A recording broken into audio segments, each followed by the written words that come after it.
Welcome back to the Self-Esteem and Confidence Mindset podcast with me, Johnny Pardo. Today, I have a special guest on the episode with me, Dr. Veronica Anderson, where we'll be talking about self-confidence, relationships, and much, much more. So just an introduction to Dr. Veronica. Dr. Veronica Anderson is a physician turned leadership coach and consultant specializing in improving relationships and building strong, inclusive teams in organizations. With a background in psychology, a BA from Princeton University, and over 14 years of experience as a relationship expert. Dr. Veronica leverages her unique method, the RESPECT method, in combination with tools such as human design and Colby Index to guide individuals and corporations in improving their professional and personal relationships. Dr. Veronica is the best-selling author of 4 books, including Get the Respect You Deserve, 7 Secrets to Getting Seen and Heard in Your Job and Relationships. Brilliant. Wow, a lot going on, Veronica, there. So great to have you on the show today. One thing I'd be really interested to know is, how did you get into this area? And I hear you went from eye surgeon to spiritual coach. Be really, really interested to hear a little bit about that.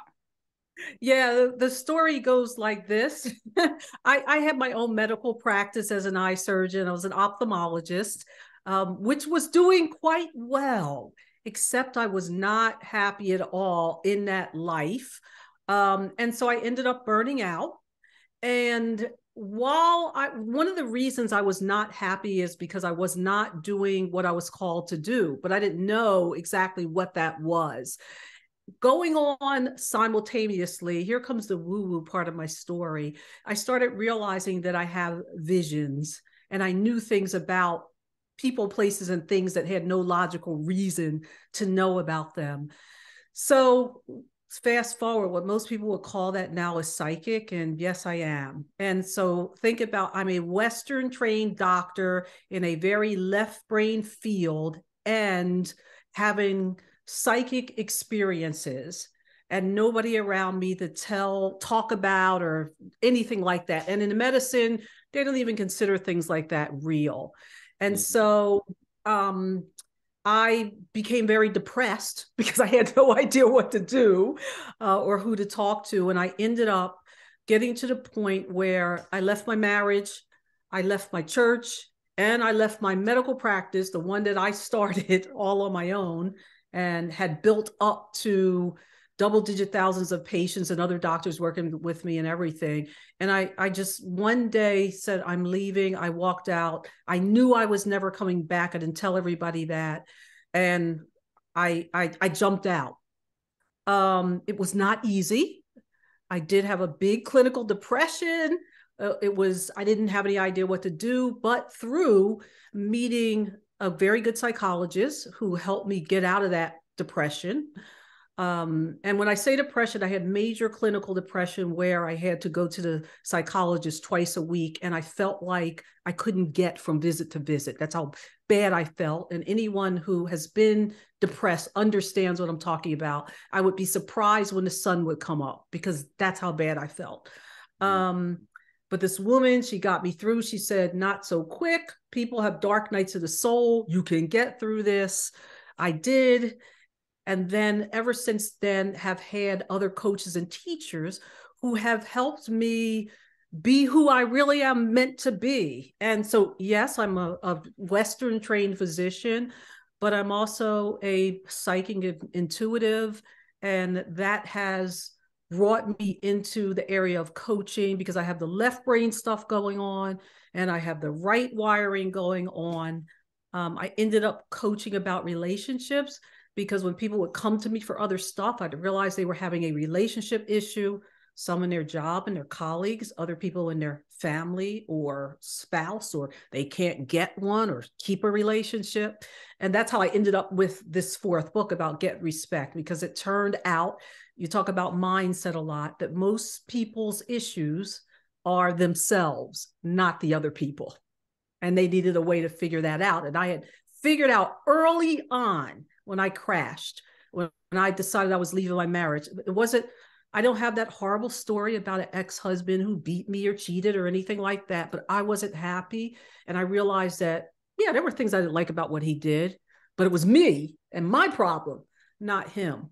And so the first step in getting respect and everything like that is to reflect, look in the mirror, take radical responsibility for where you are because you have created all this, which is a hard nut to swallow. Hmm. Wow, that's quite a journey. And just leading off the last thing you're saying, even though, I mean, I've been there, and sometimes we all have, like, when we look at actually, things have gone wrong sometimes, but actually the awareness that what you just said, that you created this, but it's quite empowering to know that you can also create something new, right?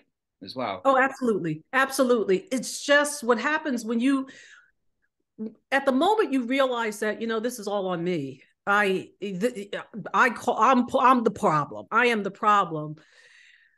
You're not in the atmosphere and the people and the environment to teach you how to create something. So the case with humans, everybody, is we've been all taught how to be victims. Everybody's been taught how to be a victim. If you listen to anybody's story, it's a victim story. And so it's imprinted in you to be a victim. So you have to learn how to go from a victim to a creator, because that's the opposite of a victim is a creator.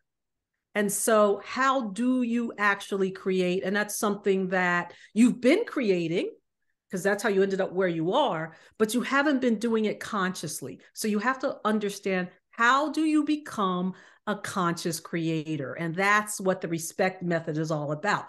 You have to learn how to, one, trust yourself. And none of us are taught how to trust ourselves. We're taught to trust school. We're taught to trust our parents. We're taught to trust institutions, the government, God, something outside of yourself, but you're not taught, how do I trust me?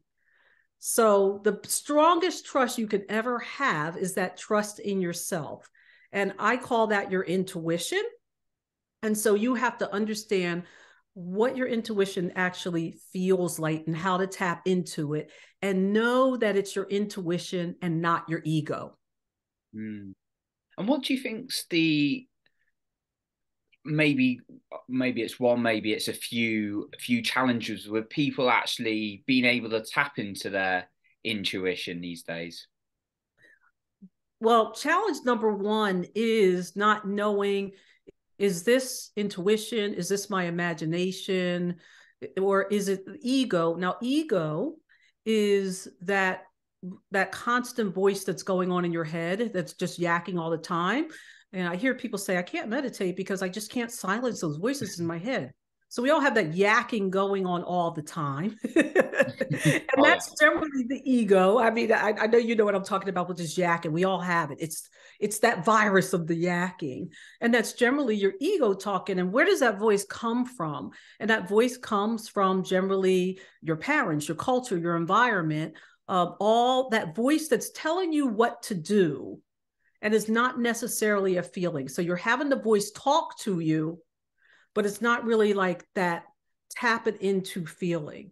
And so the intuition is there. It's like a muscle. And so if you don't know how to use it and you're not exercising it, it's going to be weak. So that's the number one thing, being able to silence the voices enough so that you can tap into source, which is your intuition. The second part is knowing what your particular intuition feels like, and that's different for different people. Okay, so this is where one of the methods, when I in my S for surrender to your spirit, in the respect method, it's called I use human design, which is, sort of a new thing. I learned about it several years ago and realized that part of knowing how I work, how I'm wired, and understanding how other people wired is through learning what your spiritual design is, what your energy is like. And so how I tap into my intuition may be very different than how you tap into your intuition. And so when I help people understand who they are from a spiritual standpoint, their spiritual DNA, I can say, hey, you're this type, you're this profile, here are lines that are going on here. This is one of the ways you're going to be able to tap into your intuition because this is how you're built. So now try this. And that's just so key because you have to know what muscle exercise to do, what intuition exercise to do. And once you start doing it and practicing it, then you're going to have more confidence and really be able to trust yourself and have faith in your decisions. Oh, well, yeah. Made a lot of notes there on that bit about, I really like what you said about the intuition being like a muscle, right? And I sometimes think of like the emotional work I try and do every day and like going to the gym, but you go to the emotional gym. You're saying that with the intuition in a way. It's like you've got to train it again and again. But I also like, it made me go, oh, wow, I didn't think of it like that when you talked about we have different ways of training our intuition depending on what it is and the best approach for us. Exactly. So think about, like we talk about muscles, we all have different body types and different muscle fibers. Like So that, we all have to train differently based on our body types, right? I'm not going to, just this is a simple thing. And some people might say up to debate these days, but let's say I'm a woman and you're a man, just for argument's sake, not to try to offend anybody these days, but you as a male, born a male, I'm assuming, and we didn't have that discussion, and me born as a female, our whole milieu is going to respond differently to the same training. It will respond differently. So we have to, in order for us to get, let's call it similar to results, and they're never going to be exactly the same, we're going to have to do different types of training that will have to be customized for each of us. The intuition is the same way. So you need to know what is the right way for me. So think about it in, we're in the middle of basketball season and we're watching the different basketball players. Notice that, first of all, there's 5 different positions. And even if 2 people are centers, they play that differently. And think about those players. Generally, there's the coach that works with the team, but they also have trainers that are outside of the main coach. And most of them have personal trainers, some that work on their physical, some that worked on their spiritual and other areas, their mindset. So we're all that same way. We have to use different ways to train different parts of us. So yeah, you might need a trainer to do stuff physical, but if you're lifting your weights, you're going to have a different weight coach than your running coach. You have a different yoga teacher than your meditation teacher. And you have to do yoga and meditation differently for different purposes. So if you talk about like meditating, I said, people have trouble meditating because they can't silence a particular voice. Well, you have to practice that. And there are exercises you can do to start practicing silencing just the voice. Okay. So those are the type of tools. You have to get all these muscles stronger. And the stronger all these muscles become, the better your intuition comes. So yes, I'm quote unquote a psychic, but everybody has that intuitive ability. And I actually train my clients to be able to use that ability. And they're like, oh my God, I never knew I could do that. Yes, you can. It's just, okay, think of me. I'm like LeBron James. And you may be like somebody we never heard of, but doesn't mean you still can't pick up the basketball and bounce it and be able to do it decent. You might not play in the NBA, but you'll be able to bounce the ball and go play a pickup game when you train yourself. That's a good way of showcasing what we mean by like the intuition and different ways we can train ourselves. And what I'm kind of getting, we're going to touch on relationships today, which is always an interesting area to touch on. Is building. Correct me if I'm wrong, but it's building the relationship with yourself as the first step, because and most of us are challenged to do that. with the. Yeah. And, when you're in a relationship and it's you and somebody else, you can really easily see what they're doing wrong. And what they're doing wrong usually it's always been there. Okay. But when you're early in the relationship, you ignore these things. And later on, they drive you bananas and can make it where, okay, I want to leave. Now, one thing to understand about relationships, those are your closest. You're thinking, is it my soulmate or not? Yes, they are your soulmate. Your romantic relationships are your biggest spiritual teacher, and they're teaching you about yourself. So, what is going on when you're in a relationship, especially when it's not working, is that's where your vibrational energy is. You attracted that, you created that. It's where you are vibrating on a level of consciousness. And you're saying, but I don't want this. I want something different. You need to learn how to raise up your consciousness and vibration to get something different. And if you think, well, if I raise my consciousness, will this person be with me or not? Maybe not. Maybe they won't raise up. But a lot of times, when you as an individual raises your consciousness, lets go of the low-lying emotions, the negativity, the fear, the shame, the guilt, the apathy, when you raise up, a lot of times people around you raise up too. When you learn how to control and choose your emotions, other people are able to do that same thing. You're able to pull other people up with you. But let me just say, when I'm saying about pulling people up, really, you're not pulling them. They're being magnetized or repelled.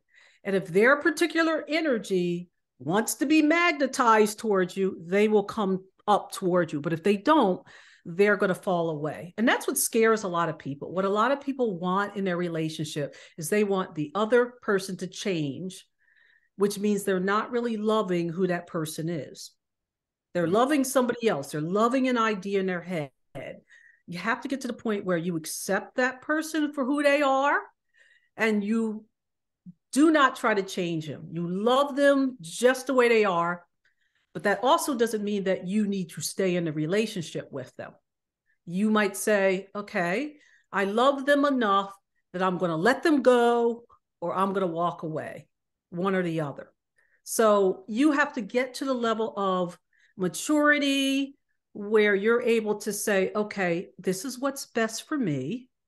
And what's best for me is also understanding that I want that other person to be happy, whether they're with me or not with me, which means if I have to let them go off and fly without me, and that's best for them, I love them enough to let them go off and be with that other woman or be with that other guy, because that's what's going to make them happy.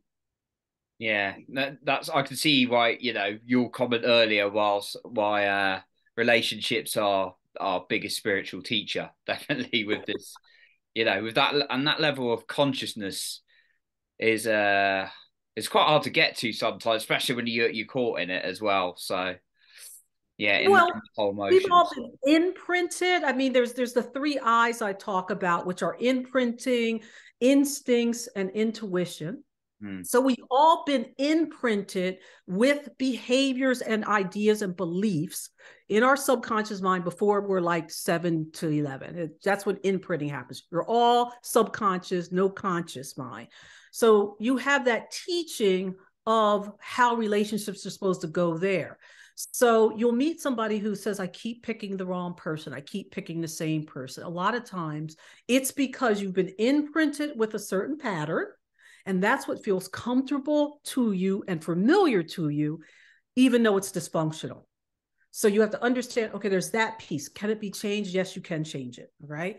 Then there's your instincts, which are your natural way of taking actions, the natural way you do things. And I do things a certain way, you do things a certain way. So for instance, I'm what's called a quick start. It means I'm a visionary, I'm an innovator, I'm a risk taker. So whether I'm doing work and I'm on a team, I'm going to be the innovator, the thinker, and coming up with all the ideas.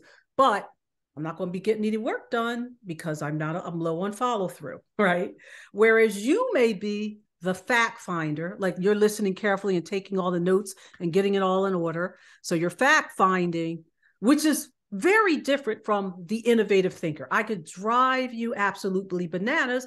We may be energetically attracted to each other, but then when it's our instincts on how to do things can make our relationship really difficult because we just do things very differently. Okay. Now, then there's your intuition and your spiritual design, and people meet each other's energetic needs. And so, for instance, I like to give the example of King Charles. There was Diana and there's Camilla.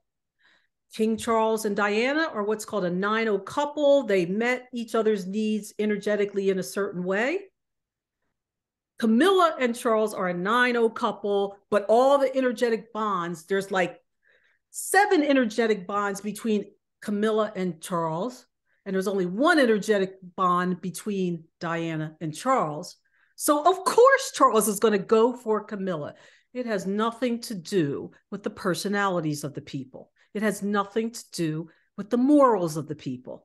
The right relationship for him when he had to pick her, Diana or Camilla, the right one was Camilla from the beginning.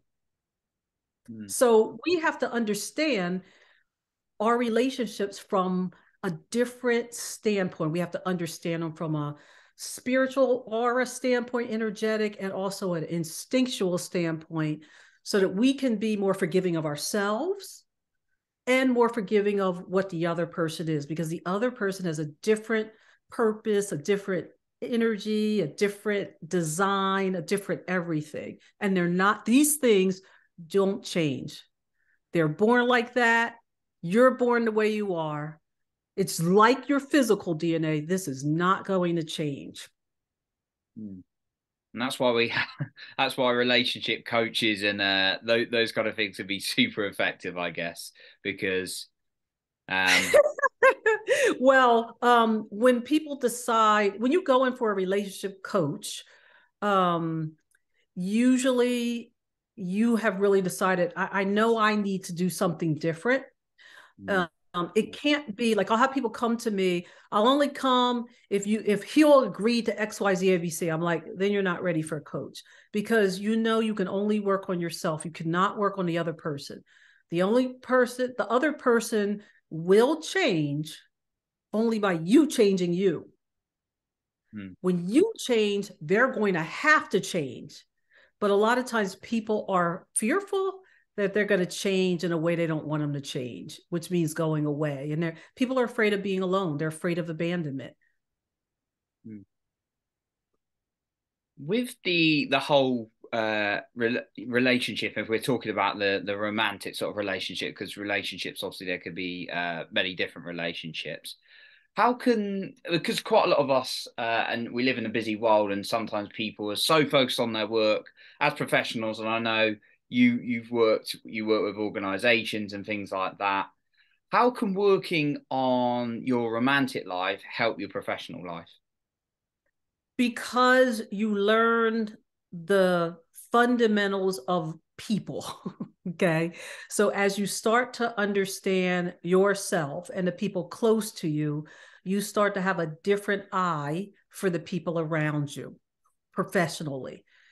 Relationships are relationships are relationships. So you're going to be able to start to see patterns that you see in yourself and in your family members, in your team members, and understand how better to create the team that you want that has synergies, but to also understand there's going to be some pieces that are missing everywhere. And so how do we fill this? So once you understand that personal side and have a chance to work on it in your personal life and at home with your family, it's much easier to take it into the office and into your career and understand how this is just how people are wired and work. Gotcha. Okay, so yeah, seeing like from the romantic relationship or relationships at home, being able to apply that and see that from a different perspective, using that perspective to see things in a different light in the workplace. Yeah, so let me also explain some of the tools that I use to work with my clients, like the Colby Index, which checks is an assessment of your instincts. You can do comparisons between two people called A to A, And so you can look at a couple as an A to A in a romantic relationship, but you can also look at colleagues in the A to A. You can see what works for certain people, what doesn't work for certain people. So that same tool, it's just going to be difference in languaging when you're working in a home versus you're working in an office atmosphere. But the same tool can be used for both, where you're doing a comparison. You also can do a team comparison where you put a bunch of people together. Well, on the team, you can see, okay, here's what's missing. These people are good at this, that. You can do that same thing with a family group, right? So that same tool, the Kolbe Index, which shows about instincts, will help teams perform better, and bosses understand employees, employees understand bosses. Team dynamics also works the same way. It's just about different languaging, than the tool's the same across the board. Helps you get an alignment at home, but alignment also in your office when you use that. Awesome. Gotcha. And one thing I kind of wanted to touch on a little bit, because I've definitely been guilty of this, is sometimes we can get like so caught up in whether we're working for someone else in a career, we're very driven in the career, or we've got our own business.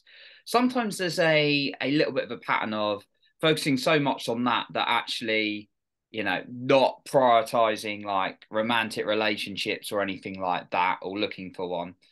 Is there any like from like people you've worked with, or kind of what you've seen, has there been any reasons why people focus so much on their work and avoid those kind of relationships? Well, why do people avoid them? Well, I told you in the beginning, because those are your biggest spiritual teachers. And when I'm talking about somebody being a spiritual teacher, a lot of times the hard lessons are the ones that we try to avoid. So those personal relationships that are so difficult and painful, it's so much easier to go and deal with something at work, because it's just not as personal as it is to deal with something at home. So this may be romantic, but a lot of people have parent-child issues, adults with a mother or father that they have issues with that are trying to resolve. It's difficult to do that because it's just so emotional. And you're worried about being thrown out of your tribe and not being accepted. One of our top fears is fear of abandonment. And that comes in really strong when it has to do with your tribe, which is your family. Whereas with work, most people just know, well, I always can go get another job. Sometimes you don't feel like that, but you can always go out and get another job. You can't go out necessarily and get another family. So it's very difficult. And, it takes a lot of time and effort to have a romantic relationship. Now, I said it takes time and effort. It takes an investment of energy. And so when I look at your calendar and your bank ledger and credit card statements, I know exactly what's important to you. Exactly, because that's energy. You have to start showing the universe that it's important for you. So if you're so busy professionally that you don't have time for personally, that's why you don't have a good relationship, because you spend all the energy over there in your work. You have to leave time and space, empty time and space, even if you don't have a relationship. Because you have to show the universe, I'm ready, there is space for it. Ooh, love that. Yeah, even just in the calendar or something like that, just like blocking some time out. Like, this is going to be my free time, my social time, and I really like that. I certainly given me some like understanding of your point now, and Oh, in terms of what you were saying with like the, where your energy's going and things like that. And I know lots of people definitely benefit from that, because we hear this, I don't have time for this, this, and this. But actually showing the universe you've got that, you want to put energy there by making that time. That's such that a goes valuable back to lesson. step one of the respect method, which is R for reflect, look in the mirror and see and admit how you created what you created. No relationship or bad relationship equals that you did not invest energy, and i.e. that means both time and money in getting a result. Mm, There you go. love it. Yeah, being really reflective and honest with yourself. Veronica, really, really appreciate you coming on today. And I've made plenty of notes from our conversation. Um, for people who want to find out a little bit more about your work, and I think you've got a quiz as well. Yeah. Where can people find you? So Veronica at drveronica.com is my email. My website, drveronica.com, drveronica.com. And on my website, there are two things that you can get for free. Number one, the relationship quiz. What's your number one relationship mistake? People always, there's been over 37,000 people who've taken this so far, and they always come back and said, how did you know? From working with people, I know the combinations and you pick it. But then also, if you're interested in learning about your human design, your spiritual design, I do them for free and also send you a video about your design so you know how to use it. So you can go to a website and run it. You'll get back a chart, not know what to do with it. But when my team does it for you, we run it and then we send you videos that I've made so you understand how to use it. So it is about understanding yourself. drveronica.com is where you find me. I am the drveronica.com. So Love it. Cool. We'll be sure to link that up, and yeah, with the great resources you've got for people to understand themselves more with the quiz as well. So thank you so much for your generosity on that and for your time today, Veronica. Thank you for coming on. Thank you so much. It's been a pleasure. Awesome. So that concludes our episode for today. And remember, you are in control of your own self-esteem and confidence.